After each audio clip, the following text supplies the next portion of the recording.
Bonjour à toutes et à tous. Ici Youssef Indy. Je fais une vidéo spéciale avec le rédacteur en chef de Faits et Documents, Xavier Poussard, pour revenir sur une affaire qui est en cours, l'affaire Zineb El Razoui. Zineb El Razoui qui a attaqué en justice un journaliste indépendant qui s'appelle Idriss Siamedi. Elle l'a attaqué pour cyberharcèlement. Alors, je résume l'affaire rapidement. Zineb El Razoui, si je ne m'abuse, est une ancienne journaliste de Charlie Hebdo qui, je crois, s'est fait connaître pour ses prises de position contre l'islam ou contre l'islamisme.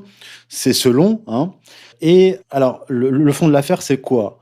C'est Idriss Siamedi, ce journaliste, qui balance sur la place publique, notamment sur Twitter, des informations concernant Zineb El Razoui. Quelles sont ces informations? Je résume. Zineb El Razoui ne vivrait pas en France comme tout le monde le croit, mais elle vivrait à Dubaï. Elle serait propriétaire d'un riad luxueux au Maroc qu'elle louerait. Elle aurait dans sa résidence luxueuse à Dubaï une servante d'origine éthiopienne. Et chose curieuse, son mari, donc, qui est chef du pôle Proche-Orient à la banque Rothschild, travaillerait dans la finance islamique avec les Saoudiens et les Qataris, ce qui peut paraître étrange quand on sait, pour les gens qui connaissent Zineb El Razoui, quand on sait ses prises de position vis-à-vis de l'islam et de l'islamisme, sachant, je le rappelle, hein, que l'Arabie Saoudite et les Qatar sont les promoteurs internationaux, idéologiques du terrorisme et les promoteurs financiers de ce même terrorisme. Plus encore, Idriss Siamedi affirme que le mari de Zineb El Razoui, donc de la banque Rothschild, se serait converti à l'islam dans une mosquée salafiste à Londres. Donc, alors pourquoi est-ce que je vous parle de cette affaire? Parce que lorsqu'elle a éclaté sur les réseaux sociaux, mon compte Twitter a relayé en fait certains tweets de Idriss Siamedi concernant Zineb El Razoui, rappelant que Faits et Documents, donc la lettre confidentielle Faits et Documents fondée par Emmanuel Ratier, dont le rédacteur en chef actuel est Xavier Poussard, avait révélé, alors je ne sais plus quand exactement, Xavier Poussard nous le dira, que Zineb El Razoui était effectivement la compagne du chef Proche-Orient à la banque Rothschild, qu'elle n'était pas à Paris lors des attentats de Charlie Hebdo, bien qu'elle ait prétendu apparemment être une rescapée de ces attentats, et qu'elle bénéficierait d'un appartement attribué par la mairie de Paris dans une rue huppée du premier arrondissement de Paris. Alors, déjà, je rappelle que ce genre d'information a déjà fuité concernant d'autres personnalités. Je vais vous donner un exemple précis. Le 10 novembre 2011, dans le journal Libération, mais dans d'autres journaux aussi, hein, on apprend que Jean-Pierre Chevènement bénéficie d'un logement social. Je cite Libération du 10 novembre 2011. Le candidat du MRC habite, donc Jean-Pierre Chevènement, habite un appartement de 120 mètres carrés de la ville de Paris pour 1519 euros par mois. Alors que la polémique ressort, il dénonce une campagne politique contre lui. Pas question de rendre les clés. Jean-Pierre Chevènement occupe toujours un logement social de la régie immobilière de la ville de Paris. Bel appartement de 120 mètres carrés dans le quartier du Panthéon pour 1519 euros mensuels. Loyer qui s'élèverait dans le privé à 3500 euros. Donc, le journal Libération révèle cela et donne même, pas l'adresse, mais dit que c'est dans le quartier du Panthéon.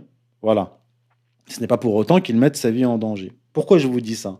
Parce que pour avoir tweeté cela, donc mon compte Twitter a retweeté cette coupure de presse de Faits et Documents en rebondissant sur les tweets de Idriss Siamedi, j'ai été convoqué par la brigade de répression sur la personne en tant que témoin dans le cadre d'une enquête contre Idriss Siamedi pour cyberharcèlement. Je ne me prononce pas sur le cyberharcèlement, je ne connais pas les détails, mais ce que je peux dire, c'est que le fait de révéler, enfin plutôt de faire circuler une coupure de presse où on apprend qu'une personnalité, donc mariée à quelqu'un d'assez fortuné, puisque d'après Idriss et Ahmedi, le mari de Zineb El Razoui toucherait comme salaire 60 000 euros par mois, on peut effectivement se poser la question, comment se fait-il qu'une personnalité donc aisée puisse bénéficier par la mairie de Paris d'un appartement huppé dans ce quartier-là. Donc toujours concernant Zineb El Razoui, on peut s'étonner d'être convoqué par la police. Lorsqu'on entend par exemple Zineb El Razoui en novembre 2019 dire qu'il faut tirer à balles réelles sur les barbares des banlieues. Je vous la fais écouter. Il faut dire que, par exemple, sur les événements de Mantes-la-Jolie, les événements récents, le guet-apens organisé à une petite patrouille de policiers par une centaine de je ne sais pas qui c'est, de racailles. Bon, il faut dire les choses comme ça. Moi, j'ai vu un peu ce qui se disait sur les réseaux sociaux. Les gens de tous horizons étaient absolument unanimes. Il faut que la police tire à balles réelles dans ces cas-là. Non, mais oui. Ah bah si, vous avez un guet-apens de 100 barbares qui prend... Non, on fait pas ça. Oui, il faut que la police puisse... La police américaine aurait tiré à balles réelles pour bien... En France, nous ne sommes pas aux États-Unis. Sauf que Mais les valeurs, alors, que les désarmons valeurs la qui sont police. là pour le coup, Désarmons c'était la un discours. police. Non, on désarme pas la Enfin, je vais police. pas dire ce que je pense parce que Voilà, alors on entend Zineb El Razoui qui invite la police à tirer à balles réelles sur les barbares des banlieues. Bon, ça c'est sa liberté d'expression, on peut la respecter, mais à ma connaissance, Madame El Razoui n'a pas été convoquée par la police pour autant. Précision, pour que les choses soient bien claires. Lorsqu'on fait circuler ce type d'informations, lorsqu'on a un débat politique ou lorsqu'on attaque politiquement une personnalité, en aucun cas cela signifie qu'on veut attenter à sa vie ou quoi qu'est-ce. Nous ne sommes pas en guerre civile, nous n'avons pas, nous, un discours de guerre civile, et dans ce contexte, révéler ce type d'information peut avoir pour objectif, normalement seul et unique objectif, de révéler une tartufferie. Tout simplement. Donc, je pense qu'on est dans les clous de la loi. Maintenant, je vais laisser la parole à Xavier Poussard, rédacteur en chef de Faits et Documents, qui a révélé l'existence de cet appartement attribué à Zineb El Razoui et aussi l'information concernant son mari travaillant chez Rothschild. Je laisse la parole à Xavier Poussard pour qu'il nous en dise plus. Déjà, bonjour Youssef, bonjour à tous. Donc, tu as résumé l'histoire dans les grandes lignes. Alors, c'est une affaire qui est intéressante parce qu'elle touche plusieurs aspects de ce qu'on appelle le débat public et de l'émergence de personnalités dans le débat public. Et donc, Zineb El Razoui, comme tu l'as dit, c'est une personnalité qui est visiblement protégée, puisque sont sorties sur Twitter une série de révélations relayées par des canaux effectivement liés à l'islam politique qu'on appellera islamiste, mais ces informations étaient en source ouverte, facilement vérifiables.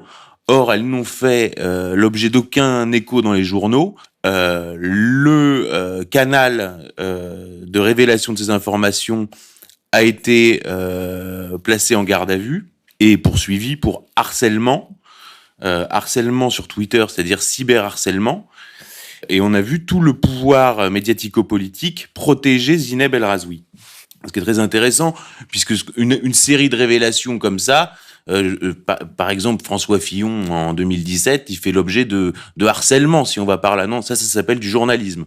Et quand c'est sur Twitter par d'autres canaux et que tout est sourcé, ça s'appelle du cyberharcèlement. Donc là déjà, on est sur une dérive très très grave, puisque d'un côté, si c'est autorisé, c'est du journalisme. Si c'est pas autorisé et que la personnalité est protégée, ça s'appelle du cyberharcèlement. Alors ça, c'est un premier point. Ensuite, sur Zineb El Razoui, stricto sensu, ce que je tiens à dire déjà, c'est que le dossier, tout le monde le connaissait. Tout le monde le connaissait à Paris.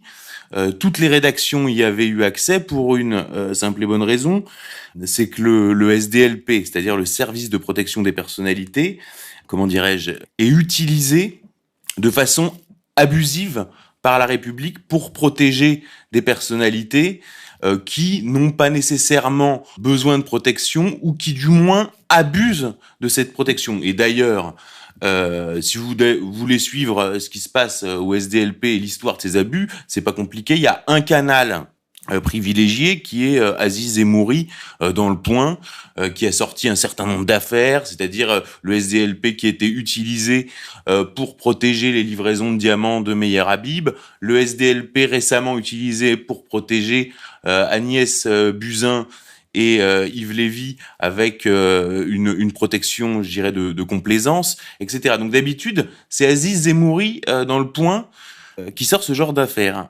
Or, là, Aziz Zemmouri ne l'a pas sorti. Or, Aziz Zemmouri, c'est un journaliste qui est assez ambigu puisqu'il a la réputation, je ne dis pas qu'il est ça, mais en tout cas, il a la réputation très nette d'être aussi un relais des frères musulmans.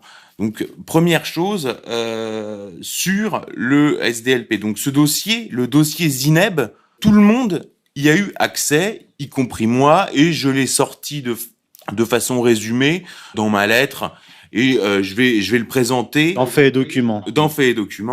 Et je vais le présenter de façon très simple. Le dossier Zineb El Razoui, c'est quoi? C'est ce qu'on appelle une légende dans le milieu des services de renseignement. C'est-à-dire que c'est typiquement la création d'une icône médiatique à qui on a construit une légende. Alors, pour bien comprendre ce que c'est, je vais présenter la légende et puis ensuite je vais présenter la réalité que tu as déjà présentée dans les grandes lignes. La légende, c'est quoi? C'est que c'est une journaliste d'origine marocaine qui lutte contre l'islamisme. C'est une journaliste de Charlie Hebdo, donc qui est protégée à ce titre, parce qu'en fait elle lutte contre l'islamisme, mais elle est menacée par les islamistes. Elle vit en couple avec un écrivain. On a vu ça dans des reportages à la télé. Donc dans un studio, si tu veux. Donc là, tu as l'image, si tu veux, de l'intellectuel engagé qui vit chichement. Donc qui fait des levées de fonds pour pouvoir survivre. Donc en fait, elle est très courageuse, si tu veux. Et tout ça lui a valu le Grand Prix de la laïcité du Grand Orient, parce qu'elle défend la laïcité. Donc elle est Marianne Jacques France. La loge maçonnique du Grand Orient. Voilà, principale obédience de la maçonnerie politique. Donc elle a ce titre-là, et pourquoi pas, après tout. Tout ça est officiel, c'est ouvert. Voilà, elle vit dans le, si tu veux, elle vit dans le dénuement le plus complet. Elle a son engagement pour elle est menacée par les islamistes, donc elle bénéficie d'une protection, et le Grand Orient lui remet le prix à cette militante courageuse. Or, c'est une légende. Alors déjà, donc le dossier, tu l'as résumé, en fait, elle bénéficie donc d'un logement social de la mairie de Paris. Elle vit plus en couple avec l'écrivain qui était inscrit sur sa page Wikipédia, et puis des portraits officiels qui ont été faits un peu partout dans le monde, notamment. Enfin, voilà, on lui a créé cette légende-là.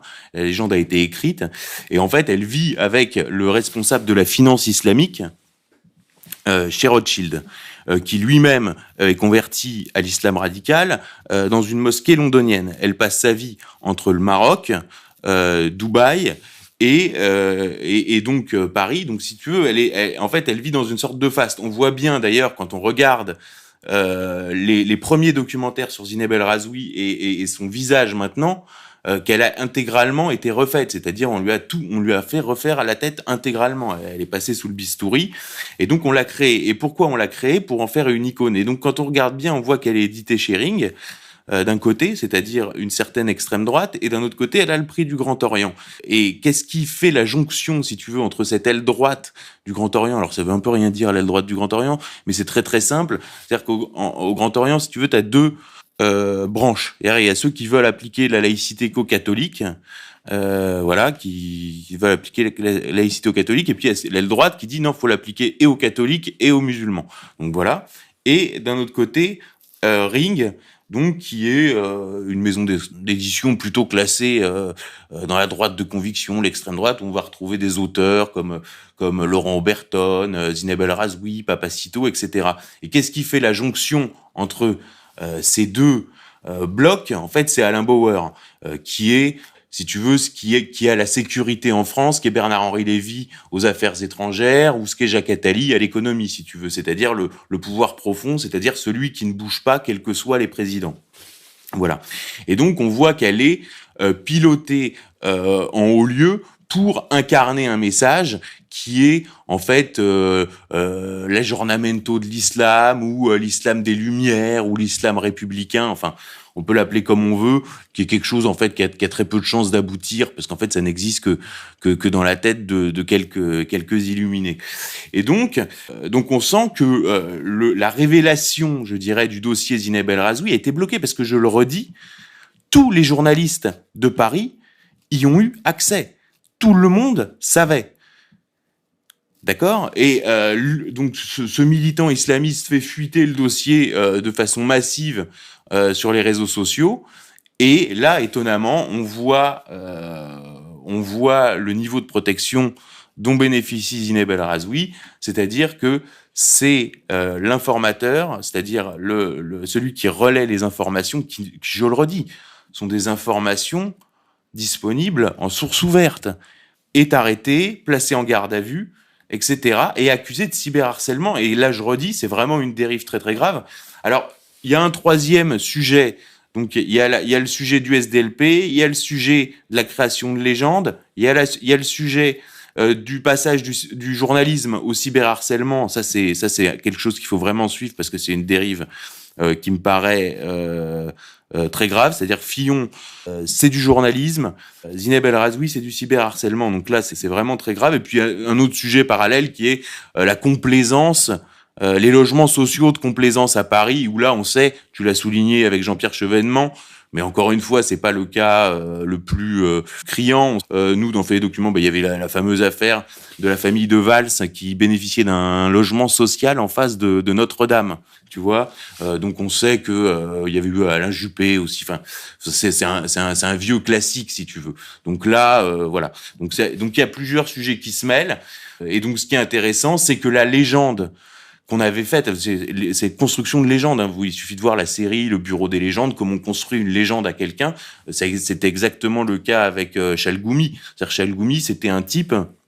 On va revenir sur Chalgoumi parce que c'est assez le cas Chalgoumi et le cas Zineb El Razoui sont assez ont des points communs, si tu veux, dans la duplicité, parce que en fait, on voit qu'elle est de complaisance avec l'islamisme, puisque son vrai compagnon, son vrai mari, est responsable de la finance islamique chez Rothschild, et qui lui-même est converti à l'islamisme radical dans une mosquée à Londres. Donc là, on voit qu'il y a quand même... Il travaillerait avec les Saoudiens et les Qataris, qui sont, je le répète, les promoteurs du terrorisme international. Voilà, c'est ça, c'est exactement ça. Donc d'un côté, on persécute des gens qui, sont certes islamistes, mais ont pas vraiment de levier de pouvoir, alors que parallèlement, le pouvoir profond, là, pareil, Elisabeth Badinter, qui nous dit la solution face à l'islamisme, la solution ne peut plus être pacifique. Alors déjà, première remarque, l'Arabie Saoudite, c'est Publicis, donc la société de l'empire de Elisabeth Badinter, qui assure la communication de l'Arabie Saoudite en France, premièrement.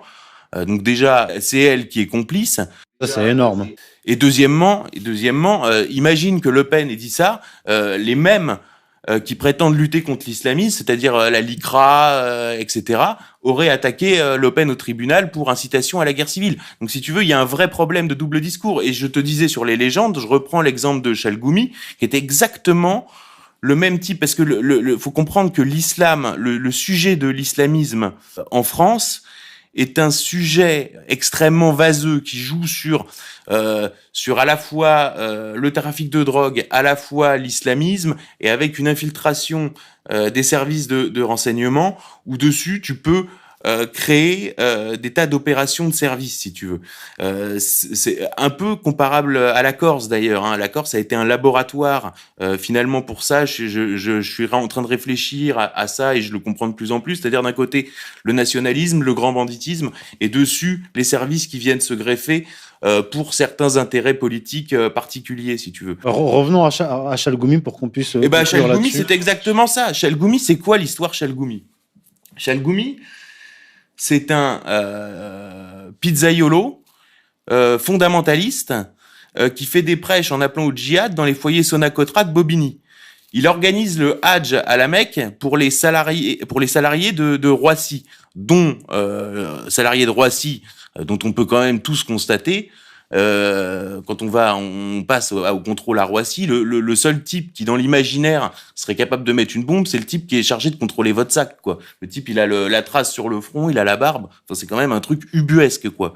Et le chargé de recrutement aéroport de Roissy, c'était d'ailleurs le cousin de Gilles William Golnadel. Donc là, on voit qui est membre de la GLNF, coopté à la GLNF par le préfet Gardère, qui est un proche de Sarkozy. Enfin, là, on est dans ce qu'on appelle, ce qu'il est convenu d'appeler l'état profond.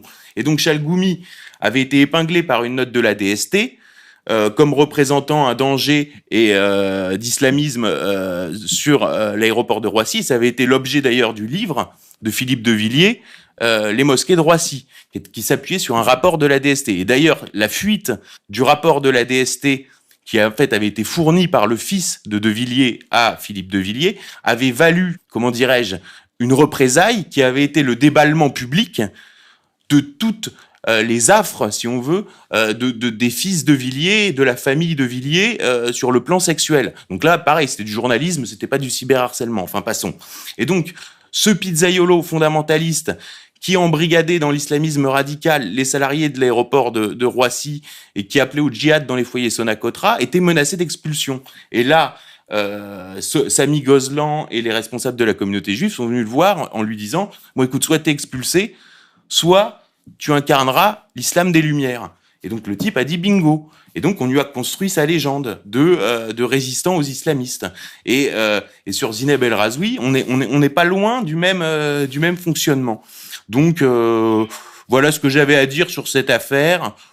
Écoute, tu as été convoqué au commissariat, on t'a demandé où j'étais, comment on avait eu les informations. Enfin, c'est complètement ubuesque, c'est n'importe quoi. La France est en train de devenir une sorte de dictature d'un nouveau genre étrange. Enfin, faut suivre parce que ce genre d'affaires vont se multiplier.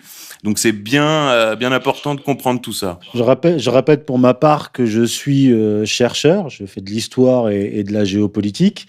Je n'ai jamais été attaqué en justice, donc encore moins condamné. Et c'est la première fois que je suis convoqué par la police. Et c'est pour une coupure de presse relayée sur mon compte Twitter. Voilà. Donc, on en est là. D'ailleurs, ça c'est intéressant aussi parce que si tu veux, moi, pourquoi je fais les documents et pourquoi je suis que sur papier et pourquoi je fais pas un compte Twitter? Parce que certains ont des comptes Twitter, les identitaires, sur notamment sortir des petits trucs comme ça sur l'islam radical. Et ils sont jamais inquiétés. Mais moi, si je faisais la même chose sur Twitter, mon compte serait bloqué et je serais convoqué tous les 4 matins au commissariat. Donc c'est pour ça que je suis en format papier, parce que ça permet malgré tout d'éviter la censure, puisque la censure se concentre sur les réseaux sociaux, puisque c'est devenu aujourd'hui le canal principal d'information pour les gens. Donc là, j'en appelle aussi, abonnez-vous à Fait et Documents, parce que c'est vraiment des informations exclusives, vraiment rares. Enfin voilà, donc soutenez-nous, abonnez-vous à Fait et Documents. Oui, donc j'invite effectivement mes auditeurs, mes lecteurs à s'abonner à la lettre confidentielle de Fait et Documents, que je consulte moi-même et qu'il m'arrive d'utiliser durant mes recherches et mes écrits. C'est une lettre confidentielle qui n'est pas chère, pas du tout, si on compare au prix des abonnements des autres lettres confidentielles.